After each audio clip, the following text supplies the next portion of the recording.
हरे कृष्ण कृष्ण कृष्ण हरे हरे, हरे राम राम राम हरे हरे। जगत गुरु श्रील प्रभुपाद की जय।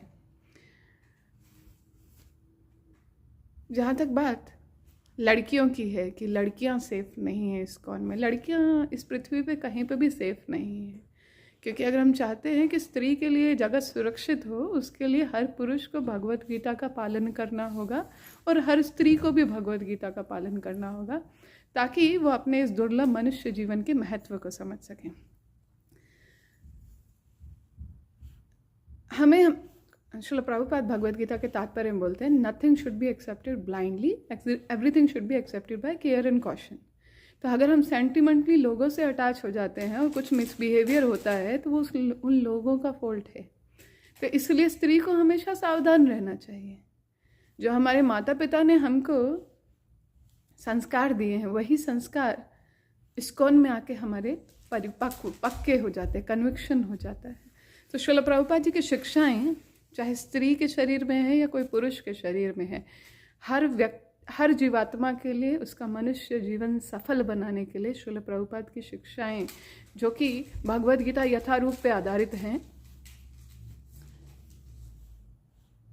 अनुपम उपहार हैं। So this message I am sharing for the girls who are practicing spiritual life. So for the girls especially, it's not that इन सनातन धर्मावी से लड़कियों को पढ़ाई नहीं करना चाहिए, नहीं, अपना पढ़ाई कीजिए, बी एजुकेशनली क्वालिफाइड, और साथ में भगवद गीता का अध्ययन कीजिए, हरि नाम का जप कीजिए और शास्त्र बुद्धि रखिए, शास्त्र चक्षु से देखना सीखिए। क्योंकि जब आप शास्त्र चक्षु से देखेंगे तो आपको समझ में आएगा किसका संग करना है और किसका संग नहीं करना है। इस संसार में स्वतंत्रता के नाम पे स्त्रियों के साथ जो व्यभिचार हो रहा है, भगवद गीता की शिक्षा से स्त्री जो है अपने मनुष्य जीवन की सार्थकता को प्राप्त कर सकती है। तो घबराने की कोई आवश्यकता नहीं है। मंदिर सबके लिए खुले हैं, लेकिन हमको आंखें बंद नहीं करनी है। मतलब अपना जो मति है उसको शास्त्र से तेज करना है, ठीक है। तो शास्त्रों में तो वर्णन है, पराई चाणक्य नीति, वो चाणक्य नीति से मातृवत परदारिशु, पराई स्त्री को माता के समान, पराये धन को मिट्टी के ढेले के समान और सबको अपने परिवार के समान, यह पश्यति स पंडिता। क्योंकि स्त्री हृदय से कोमल होती है, इसलिए उसको हमेशा सुरक्षा दिया गया है। तो आप पर पुरुषों पे विश्वास मत कीजिए। क्यों आप अकेले में किसी का संग कर रहे हैं? आप मर्यादा पालन कीजिए ताकि कोई दूसरा उस मर्यादा का उल्लंघन नहीं कर पाए। देखिए, मनुष्य जीवन दुर्लभ है और हमको भक्ति मार्ग, भक्ति के नियमों का पालन करके अपने मनुष्य जीवन को परफेक्ट बनाना है।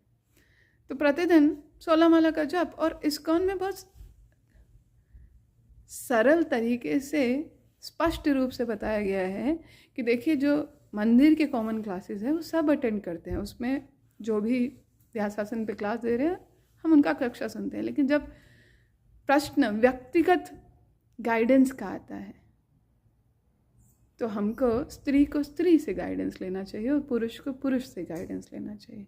क्योंकि शास्त्रों में है कि स्त्री और पुरुष धर्म के साथ ही साथ में आए तो ही सुरक्षित हैं। लेकिन अगर कुछ धर्म बीच में नहीं है, कृष्ण बीच में नहीं है, तो काम क्रोध लोभ के वशीभूत होकर हम अधर्म से ग्रस्त हो जाते हैं।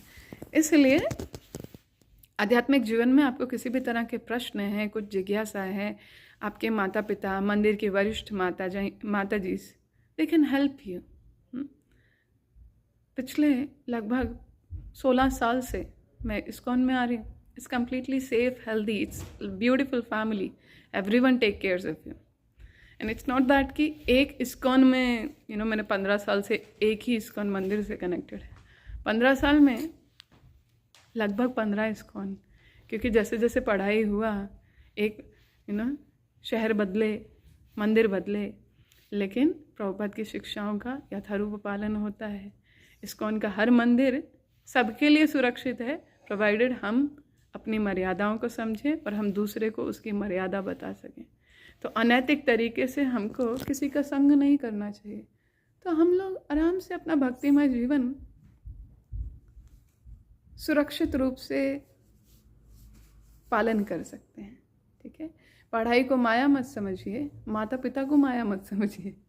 हाँ, तो जो धर्म के नियम है, जो सुरक्षा के नियम, वो हमारे लिए बने हुए हैं। और मंदिर में बहुत अच्छे वरिष्ठ माता जी हैं जो हमको उत्तम गाइडेंस दे सकते हैं, जो हमको हमारे माता पिता के दिए वैल्यू सिस्टम का वैल्यू बता सकते हैं, ताकि कॉलेज लाइफ में जब हम एंटर करते हैं तो इन कामी पुरुषों या ये मीडिया में जो लस्ट और एंगर से भरी हुई मूवीज़ आती हैं, इनके वशीभूत होकर हम अपनी वास्तविक पहचान नहीं भूलें। एक स्त्री भोग की वस्तु नहीं, वो सनातन चेतना है।